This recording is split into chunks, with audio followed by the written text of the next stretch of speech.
I would now like to introduce tonight's speaker, Danny D. from El Segundo.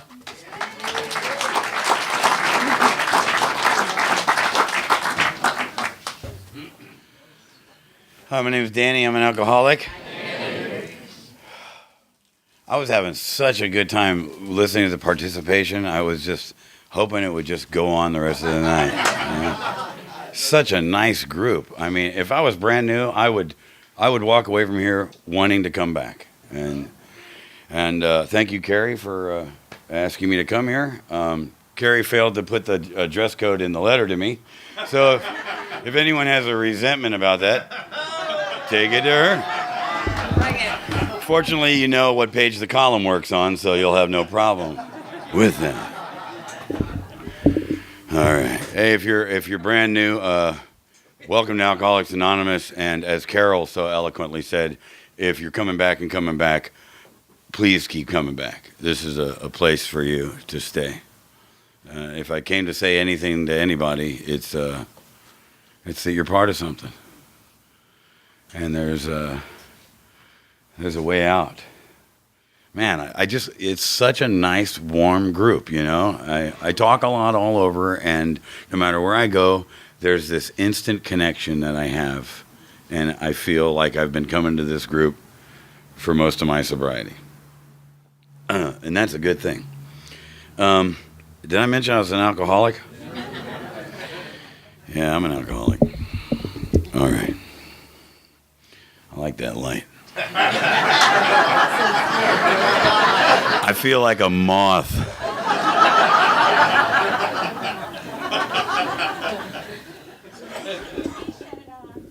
I'm a little OCD, so look, hold on. Let me make this wire go right.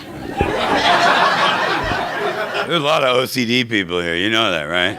Most of us here, if there were like 4 pictures behind me and one was crooked, that's all you'd be able to focus on the whole meeting. It's like, you know what I mean? You're new here, you listen for the laughter. Every time people laugh, they're going, me too, me too, me too. So anyway, you know, I know your group is suffering a loss. I hear you, and I feel bad for you. And I know that's also happening everywhere tonight, you know, and that just reminds me of how lucky that I am to be filling up space. This valuable space that's my chair in an Alcoholics Anonymous meeting. And like Tom said, why I get to do that? Well, I know why I get to do it. There's a chapter called Working with Others. But how I get to do that behooves me. Anyway, my father was a colonel in the Air Force. I was a middle child, you know, and I was a scapegoat. You know that Target logo?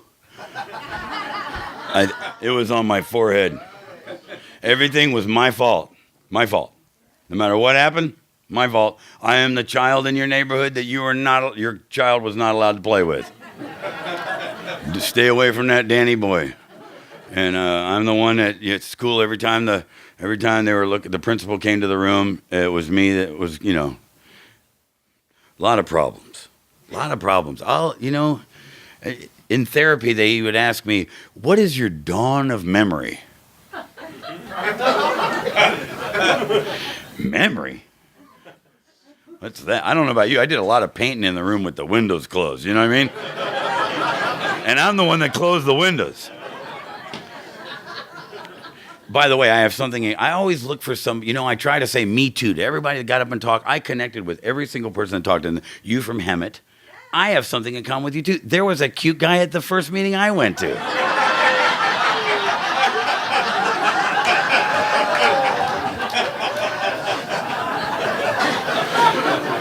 It's good to laugh, man. We gotta laugh. It's the only thing our book insists on, is that we insist on enjoying life. And sometimes it takes insistence to do that, you know. And I don't think I'm supposed to be sad all the time. And I don't think I'm supposed to be miserable. And I don't think I should be walking through life like life is inconveniencing me with a sack of rocks on my shoulder. Lord knows I lived like that most of my life. You know, they told me to let go when I first got here. And I thought the only time I ever let go was to get a better grip. You know what I mean? I am not a let go. I'm a holder-oner. That's what I am. So anyway, I was a kid in a really ridiculously insane, silent family. Not really a family. People that all lived in the same house that didn't talk to each other, and we were all afraid of one person, my father. And my dawn of memory was I wanted out. That's what I wanted. I wanted out. I wanted out of my room, out of my car, out of the family, out of the window, just out, away from you. And I landed on this planet in the wrong Earth suit. Something is wrong. Something is wrong, man. This just doesn't feel right, you know? And that's what I remember. I just wanted out, you know? And my next tool for living, that was my only tool for living when I was a kid. I wanted out. And my next tool for living was I learned that if you hit something hard enough or enough times, it would probably leave you alone. So those were my tools for the first 12 years of my life, was out and violence. And we moved around, of course, a lot, being, you know, an Air Force brat, and which was great, you know. And I remember when I was a kid, I used to want to be, I wanted to be like a professional baseball player, or like an astronaut, or the next John Bonham, you know. I never thought that I would be a homeless wino. Those weren't my dreams, to be, you know, a 5150. Right? An escaped mental patient. A newcomer in AA. That's what I want to be, right? And so we moved around a whole bunch, and what started happening long before I ever took a drink, people were starting to ask me, what's wrong with you? Hear the laughter, new people? What's wrong with you? And this was going to be the common question asked by everyone that ever knew me. What's wrong with you? And my answer was, I don't know. And finally, relief came in the way of Boone's Farm strawberry wine. As my sponsor would say, no grapes involved, right?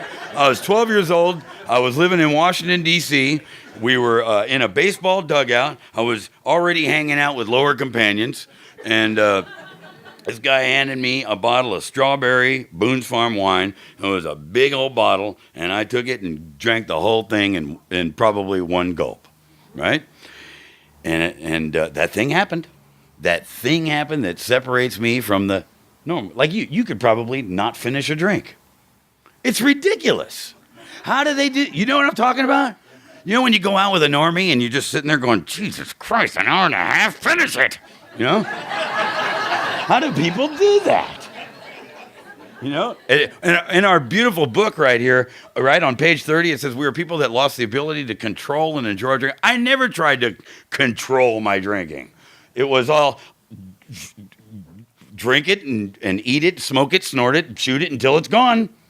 What's left? You know, that was it. Oblivion was the goal for me, right? So I drank that Boone's Farm wine, and I remember it happening, that warm, beautiful feeling, and I felt for the first time ever, I felt, my Earth suit fits. Nice. I'm handsome. Right? I'm funny. The only thing that changed, my perception of reality changed, and the only thing that was different was that there was alcohol in me. And then, you know, I know that there's singleness of purpose, and I respect Alcoholics Anonymous, but the next thing that happened was somebody handed me a joint. Now, I'm a little older, and it wasn't like the marijuana they have now, you know, where, like, I think NASA is making the weed, you know, and, like, one hit will, like, cure, you know, spinal cancer or something, you know what I mean? It's like, the weed we had, you know, you had to get a record album, a double record album, you had to clean the seeds out. It had seeds in it. And the person that rolled my first joint didn't get that memo.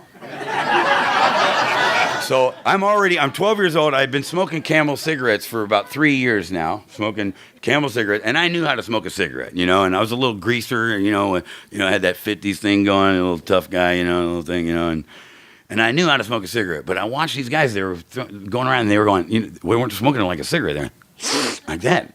And, and you think, if you're an alcoholic, you think, what is he doing? But you act like, I know what he's doing.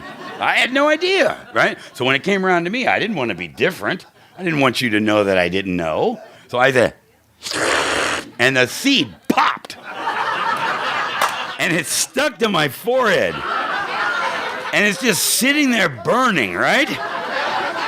Oh, I forgot to mention, before this, I threw up all that Boone's Farm strawberry wine in my long hair and on my clothes. And I remember while I was throwing up, I was thinking, man, if I'm not dead from this, I'm doing this again, man, because this is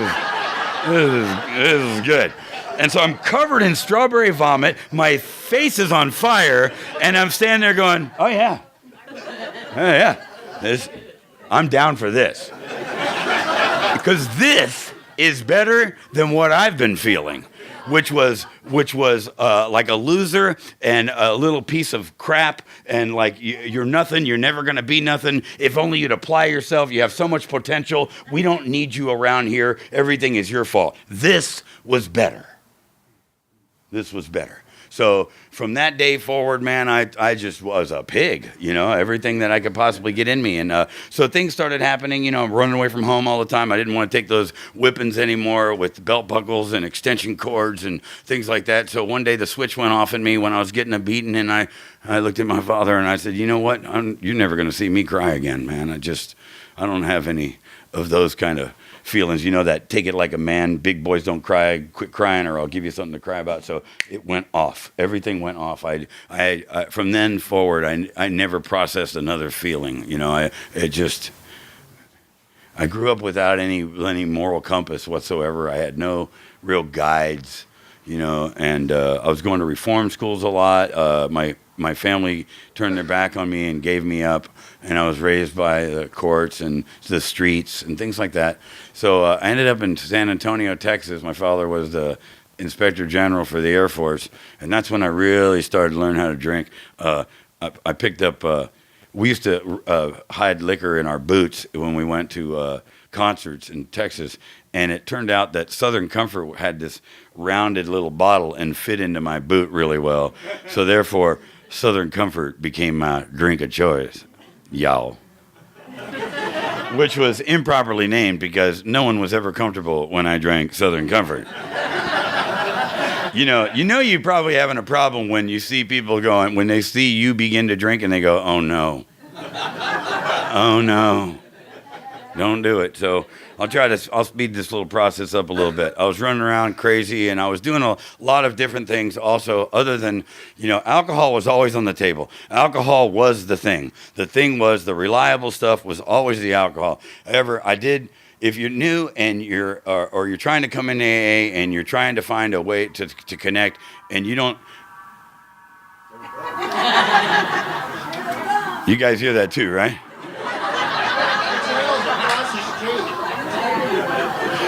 See you guys later. My ride's here. That was always for me in the old days, right? That's going to Danny's house. So, the thing is, here's the thing, right? So I have this disease, right? That I have this allergy of the body. And in the doctor's opinion, it talks about, we found that, people kept asking me, what's wrong with you? What's wrong with you? And I couldn't tell them. I couldn't tell them why. Every time I thought I found my soulmate, I would absolutely ruin her. Or every time I found the job that I always wanted, I ruined my chances. Every time I got into the band of my dreams, I ruined it. And I didn't want to, Only in AA do you hear people laugh about you ruining things, you know what I mean? It's so funny, you know what I mean? Yeah. But and I didn't know why I kept doing that. And I thought the reason that I kept doing that was that I was a bad person, that I was a loser. And when I read the doctor's opinion, it told me that I had an allergy of the body and that it explained a lot. It had a lot of explanations for things that I didn't know why I did that. Because I have this peculiar allergy where have a brain that tells me that I can successfully control my drinking, but I have a body that just can't get enough once it touches me. And but this other thing I have is this mental obsession. I have this beast that's looking for the differences instead of the similarities. I'm looking for when I'm new, I hear you talk and I go, I never did that. Pfft, I'm not like you. My brain is looking for a reason not to be here so that I can go to the liquor store. That's why we talk about look for the similarities instead of the differences. Because I have something in common with every single person here. I'm here. I'm a person. I'm alive. I'm breathing. I can keep going. I'm sober. I'm handsome. Like the rest of you. Look at us all cleaned up. I mean, we clean up really well. And if you're new, I saw you guys come here from the druggy buggies. Where are you guys at? From the treatment? Where are you guys at? All right. Here's the breathing farts and feet. Nice. Isn't it nice to be here? You're coming in here and you're seeing us all cleaned up and everything, but trust me, if you could see us all in here like 1 week before we got sober, you have no idea who you're sitting next to right now. You know what I mean? I know I totally would have rolled with Carol, man. I could tell. You know what I mean? I know. So if you're sitting here and you're thinking, you know what, I don't remember, I didn't drink. Well, maybe you liked snortable alcohol. Maybe you like tweaking. Maybe you like vacuuming the ceiling. Maybe you like being on carpet patrol. Huh? There you go. It looks like it. Damn. I sponsor this guy, Dustin, right here, right? He's my oldest sponsee. He injected a piece of bagel once. And the things that we will do to try to get to the app to zero, right? I will drink 10 gallons of something. I will ingest anything I can in me to get me out of right here, right now. Because right here, right now, I'm afraid I'm less than, I'm nothing. I am nothing. And I will spend thousands of dollars trying to get to the absence of pain, right? So if you're new and your thing wasn't, hey, trust me, we're your thing. Maybe, we are. I love your laugh, dude. I do. We are. It doesn't matter. It doesn't matter. You probably are, if you're brand new, you're probably out of ideas. Everybody's pissed off at you and you owe everyone money. Welcome to Alcoholics Anonymous.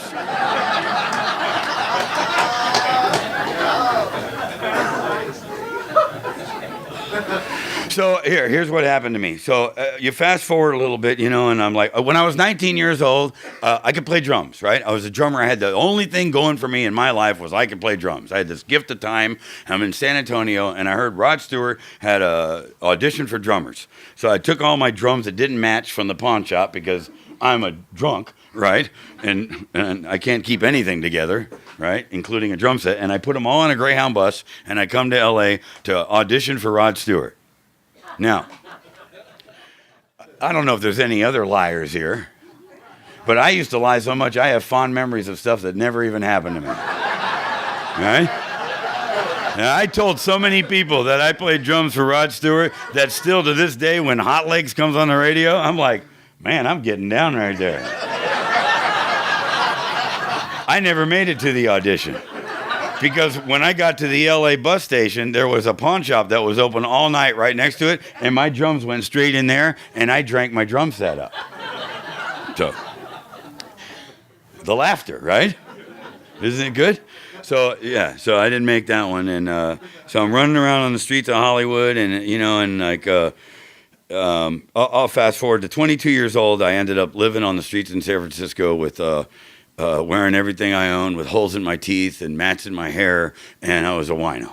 And the best thing I can do to get a drink was Panhandle 79 cents for a short dog of wine, or from Night Train, some MD 2020, Mogan David.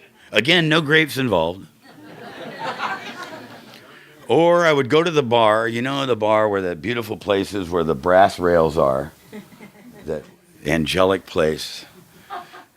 Where back when, I'm a little older, But there was a time where people were allowed to smoke in bars in California.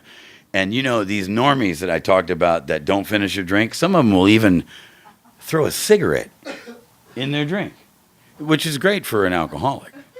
Because I would go into the bar with my 2 pieces of Tupperware hidden, and I would go in at last call, and you'd wait over at that magical place.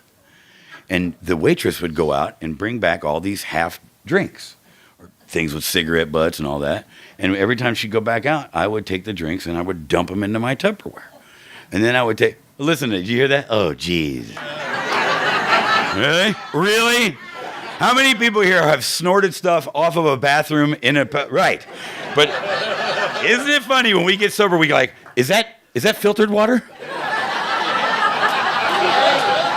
That's gluten-free, right? Really? Aren't you the person that met somebody you never knew behind a Chevron station, brought something and just went like that, right? And now suddenly, let's not forget who we are. You know? Because if I forget who I am, I might, you know, I don't want to be the man in the bed. I got to keep being the guy who visits the man in the bed. So, yeah, I'd take all my Tupperware, and I'd go out behind the bar, and then I'd take the empty Tupperware, put it under my shirt, and I would sift the cigarette butts out. And some people call that pitiful and incomprehensible demoralization. I call it a Long Island tea. Genius. Keen alcoholic thinking right there. I know, some people are thinking, why didn't I think of that? You know, and some of the times when I was doing all this crazy stuff, dismantling a toilet to get a syringe out of it, things like that I have done, never in my mind at any given time did my innermost self, you know, we talk on page 30, it says, we learned that we had to fully concede to our innermost self. This is the first, to our innermost self, that we were alcoholic. This is the first step to recovery. My innermost self, what is that? I used to think, what is my innermost self? You know, like when you're doing something wrong and the voice goes, that ain't right. Dude, what are you doing? What are you doing? That's your innermost self. But when I was ever doing all that stuff, when I was driving away from my daughter's house with my paycheck that should have been hers and took it down to the bar, my voice would say, that ain't right. But I couldn't stop. I could not stop. I couldn't stop. But I remember the voice coming up when I was doing these things, but I had to get where I had to get. So there I am, 22 years old, living in Civic Center Park in San Francisco, and I was hiding in a payphone. Do you know we used to have payphones? We had payphones. There was this machine you could put a dime in at the time, and you could call someone. It's crazy, right? It's crazy. And guess what happens if they weren't home? Phone would just ring and ring and ring and ring. They were out eating dinner, not taking pictures of it, not making people look at it on Facebook, right? Just eating a dinner. They came home, they didn't even know you called. They didn't care. If you wanted to see their cat sleeping, you had to come in the house. See their cat.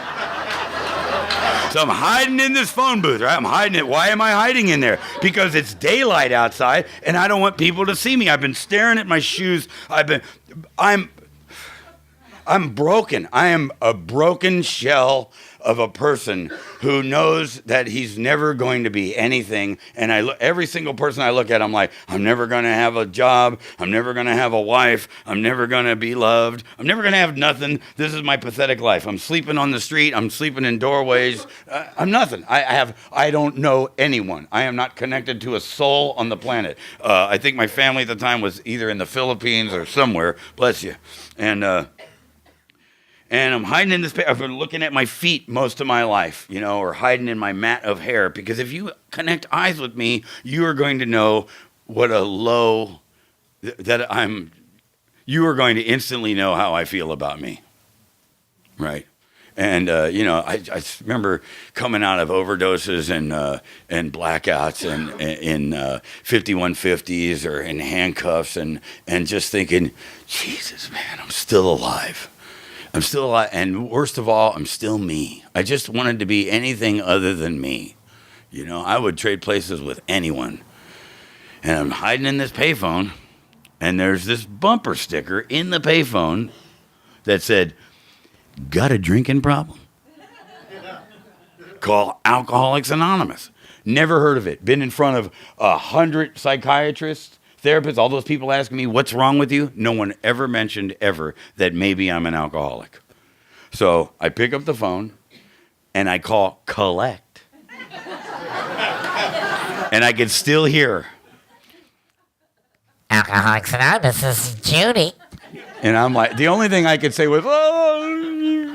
And after about 5 minutes of sniveling or something, she finally got out of me. Do you think you can make it to this meeting at Bush and Gough Street, which is up here? If you've never been to San Francisco, Civic Center Park is here, and Bush and Gough is here on an incline like this. And if you're an alcoholic and there's not a drink at the other end of that, it's a long, long, long way. I'll roller skate in the rain for a drink.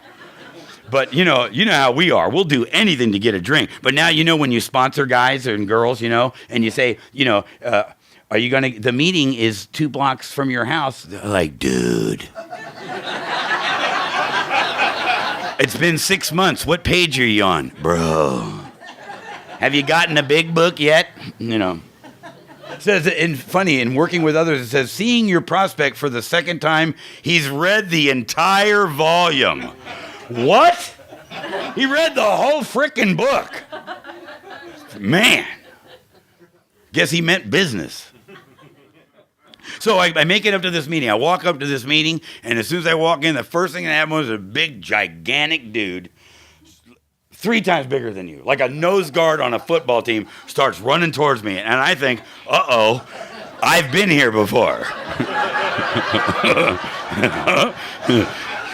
And he comes running over. Now, I'm like a parking meter. I look like a chick on speed. You know what I mean? I'm like a size none. I'm like. The girls think they look good too. They like. Ooh, I can count my ribs.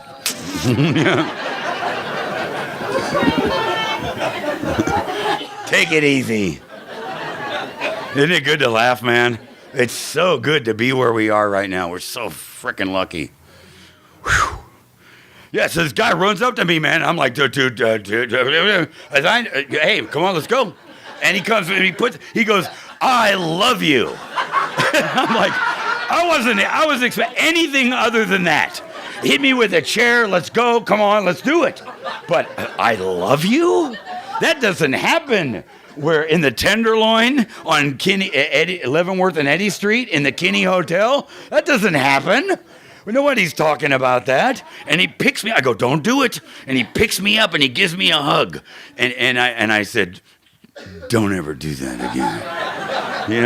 And he said, I love you.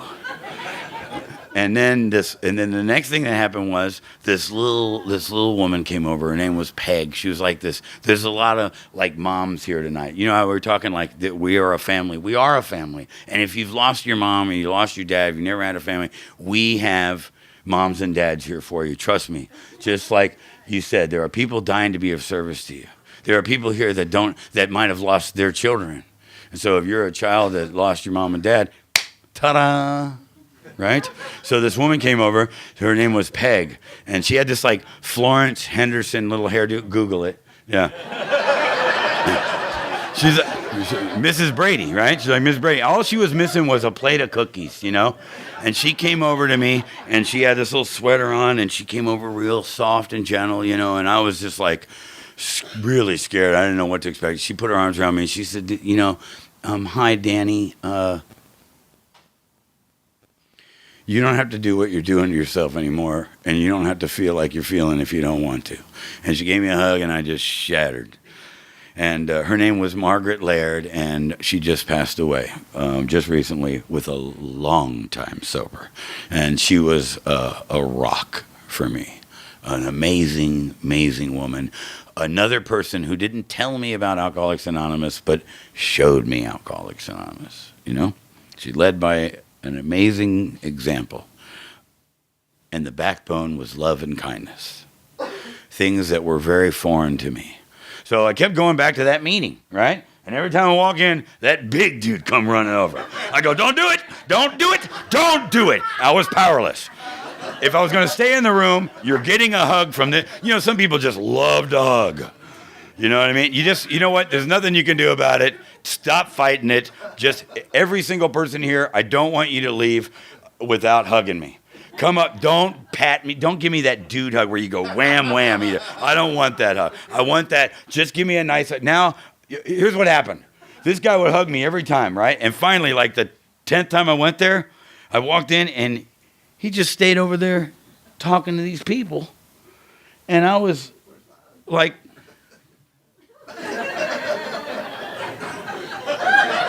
I was like backed right up into him, Oh, hey. And now I don't care, man. Big guys, I just lift my leg up like that. Nuzzle, I don't care, man, because when Alcoholics... See, this is what happens. Alcoholics Anonymous has afforded me to be the kind and gentle, loving man that I was supposed to be. Alcoholics Anonymous doesn't teach me how to be spiritual. I was born spiritual, but I adopted an ego and a self and fear, which all disguised itself for me in anger and violence. And the 12 steps give me precisely direction on how to break down self so that I can be a loving guy, that I can allow you to love me and I can love you too. And I love you. I wish you well. I want no harm to come to anybody here. All I want for you is to feel joy and love. And if you'd have told me that I would be standing up here telling you that, I'd have probably cracked you. I would have. I walked around this was my dialogue most of the day. If you're a dude, I hope you have a problem and I hope you want to do something about it. That was me. Long days for Danny, right? So I started in 1985, I started 8 years of I sponsor myself sobriety. Well, it wasn't sobriety. It was untreated alcoholism. No steps, no sponsor. And, of course, I went and I picked up. I went to a meeting, and I took an 8-year coin, and I told the room, you don't work. AA doesn't work. And I didn't know what AA was. I had never worked a step. I had never worked with a sponsor. I had never reached out to anybody else. I was completely self-centered. I was full of beans. Notice I haven't used any profanity. Beans. We all know what beans are. Most of us here are full of beans. Okay. So, I told AA, you don't work and screw you and you're a bunch of lip-flapping, lying pieces of you-know-what. And I went out and I picked up a drink and I stayed out for 15 years. And all kinds of terrible things happened to me. Broke my heel bones, went to mental centers, woke up with catheters in me all the time, destroyed every kind of thing that I ever possibly worked for. And while I was out there, while I was drinking and I had nothing, for some reason, this beautiful girl named Victoria Smart, who has since passed away, she had 14 years sober and she went back out from pain pills and then, she overdosed off of Vicodin. But before she did, I was living with her at the time and me and my dog were living with her. And I had nothing, but she saw something in me and she said, Danny, you can keep living here if you want. Your dog can keep living here. You can sleep in my bed, but you got to come to one more meeting. And at the time, every time she'd mention AA, I'd be like, rah, rah, rah. Screw that AA stuff. What do they know? So, but she said, if you don't get in the car, it's all ending. So I got in the car, right? And she took me to this meeting. It's called Rodeo. It's like 20 times bigger than this. Dolce & Gabbana, Jimmy Choo, veneer teeth, beautiful 7-digit salary people, all doing better than me, right? As I walk in with my loser balloon, right? I'm Pigpen. I am Pigpen. I am a loser. I have been in and out for 15 years. I cannot stay sober. Well, at the time, I've been in and out for like 3 or 4 years, and people are asking me things like, how many days you got now, Danny? Which that's not what the big book says to do. The big book says, see your man alone. That's what it says on page 91.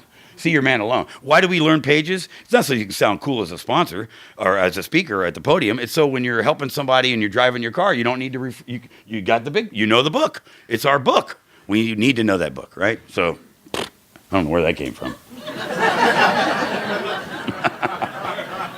So, anyway, I go to this meeting, and I'm sitting way in the back, and I've been to thousands of meetings of Alcoholics Anonymous at this point, and I never, ever, ever felt part of, ever. They'd read the promises, and I think, oh, yeah, sure. Oh, I'm going to experience and know the meaning of peace? Right. What? Let's just all ride home on my unicorn, right? It's never going to happen. It's not. This is never, ever going to happen for me. Never was my word. Never. Never, and you know the rest of it, right?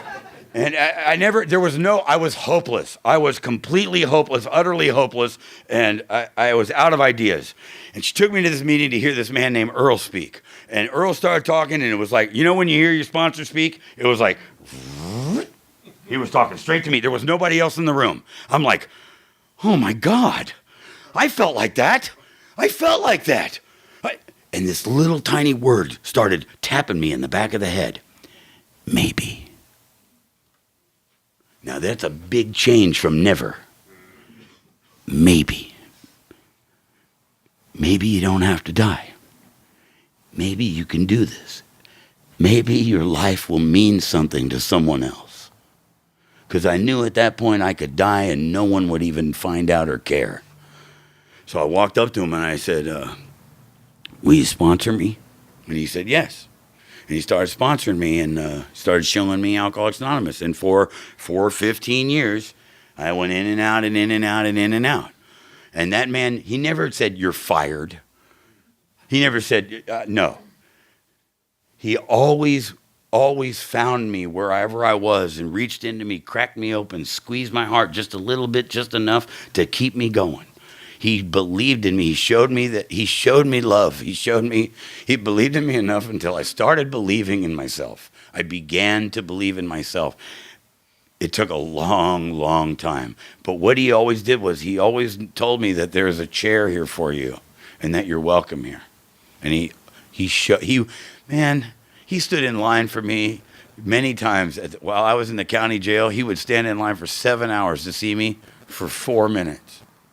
Drive across the country to see me in institutions, come to Glendale Adventist Hospital while they were ripping the catheter out of me on another 5150. He never threw me away. Never. I owe that man. This is, again, a debt I'm paying him tonight.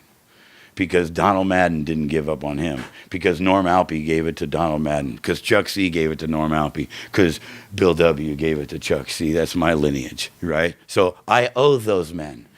He made it very clear to me. He said, Danny, when you get this recovery, if you don't give it to somebody else, you've been a complete waste of time. Wow. Ouch. So, this is how I joined AA. Now, I never felt a part of AA, ever. And I'm going to my home group. I got out of a little a state vacation that I was on. And while I was in there, Earl had moved to the Valley. Now, if you live in LA and you're on the west side, the Valley is like, oh, the Valley. Why even go over there? First of all, it's 40 degrees hotter than every other place, you know? And it's the Valley. But he moved there, so I had to parole there. I hadn't had no choice. That was the only person that I was connected to on the planet was Earl. He was the only person I knew that cared about me and understood me, had done the things that I had done, and for some reason escaped it and got out of the grip of the beast. So this is how I joined AA. I had been to thousands and thousands of meetings, never felt a part of. And my home group, if you can imagine this meeting all lined up facing each other, totally uncomfortable. And it was one of those meetings where, like tonight, you don't raise your hand, you got to get called on. Oh, really? Really? Another place where I'm not part of the clique, huh? Called on. I hate you already. And I found out by doing column work, I am resentful at the good old AA group at Sherman Oaks. Why? Because you have to be called on and you're like, think you're better than everybody. Probably a 5 or 6 bagger easily in areas affected. What's the fear? My fear is that I'm never going to be good enough to be called on. That's the truth. But it came out as, right? You know when you meet the guy in the back of the room, the first thing you meet about him is his neck. This is what that meant for me was, I'm very scared right now. Am I scared? And I'd really like that big guy to give me a hug again, but I don't know how to ask for it, so stay away, I don't know, So anyway, I'm sitting in that group, and I had become, at these participation meetings where there's this guy or girl that you shouldn't call on. When you're leading the meeting, go, hey, listen, why don't you lead the meeting, but whatever you do, don't call on Bill, because Bill's nuts. Right? Or whatever, And then when they accidentally do call on that person, the whole group goes, oh. Because they don't know how to act better than they feel, right? I had become the guy that should not be called on in my home group, the angry guy that Earl sponsors. Leave him alone, just, right? And for some reason, that girl didn't get the memo, and she goes, would you like to share? And I'm sitting next to Earl, and I go, can I say whatever I want? And he goes, go ahead. And I used a lot of foul language. I said, you know what, you're a bunch of... And if I was on fire right now, there isn't a person in this room would pee on me. And this woman, like 2 rows behind me, she goes, I'd pee on you, Danny. And this magical thing happened. This chip, the chip on your shoulder, that chip on my shoulder that I've been carrying around my whole life, it fell, and the whole room was laughing. Guess who else was laughing? I was laughing. I caught myself laughing at myself, and I felt at that moment, I want to be in AA. Yes! My maybe turned into hell yes. I can do this. I want in. Yes, I can do this. I want this thing. And I couldn't wait for the meeting to end and everybody to get away from my sponsor. And I walked up and for the first time, I go, dude, what do you want me to do? Tell me what you want me to do. I was like a Labrador with a tennis ball, You know what I mean? And he goes, go say hi to that guy.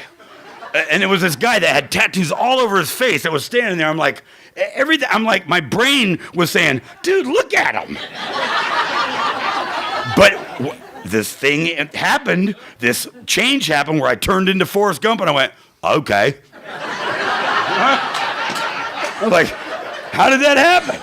It happens here. Tom will tell you, it happens where you just automatically, and they go, and we need a area service, and you're like, what the heck, It's like, I volunteered for a speaker seeker and found out 2-year commitment, It's what we do. It becomes an automatic thing where I used to be, my knee-jerk response was always no thank you. Now it's okay. Sure, why not? There's great things waiting for me. Why should I ruin it? Why should I ruin it? This is the last story. I got 1 minute, okay? Here, I'm going to close with this little story right here, right? So I was sitting, I want to tell you about this. The only thing I believed in was that my sponsor believed. I was 8 months sober, sitting in my studio apartment. It was 117 degrees. I had no air conditioning, and I wasn't feeling the miracle yet. And I was sitting on the corner of my bed, and I had to go to that stupid meeting with those stupid people and greet. And I had to do it, because I am contrary action man, right? I do what I don't want to do, and I don't do what I would like to do, right? And the phone rings, and it's my sponsor. And if your sponsor calls, and if you're delivering a baby, you close her legs and you go see your sponsor. Or you take the baby with you. Yeah, it's your sponsor. So my sponsor says, meet me at the corner of Laurel Canyon and Victory.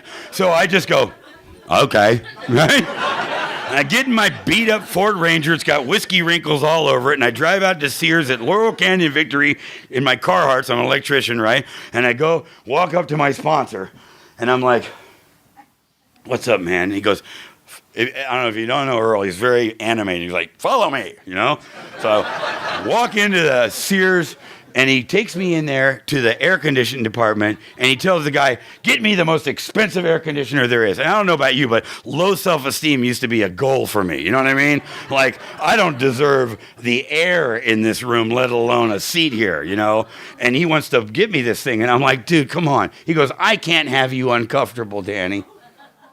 And he buys me this air conditioner, and I love getting emotional in front of people.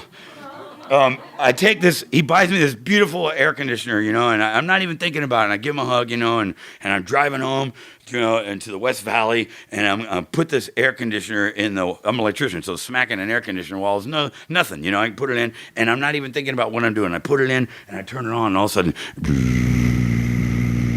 I love you, Danny. You can do it, Danny. My sponsor love machine. My sponsor love machine. I could feel this air. I could feel this tangible feeling that somebody believed in me and cared about me. I had proof right there every day. And when I'd drive home from the W Hotel that I was working on and come into the valley, I'd think about my room is going to be 20 degrees cooler than the outside. And as soon as I'd open it, I love you, Danny. is my sponsor, Love Machine. It is in my room right now. That's almost 10 years ago. I'm like, it is in my room right now. It's on, and when I walk in, it reminds me. I'm constantly reminded that somebody cared about me enough and didn't give up on me enough to let me know that I was part of something. And if you're new in Alcoholics Anonymous, I just want to tell you that you're so part of something and that I love you. Thank you.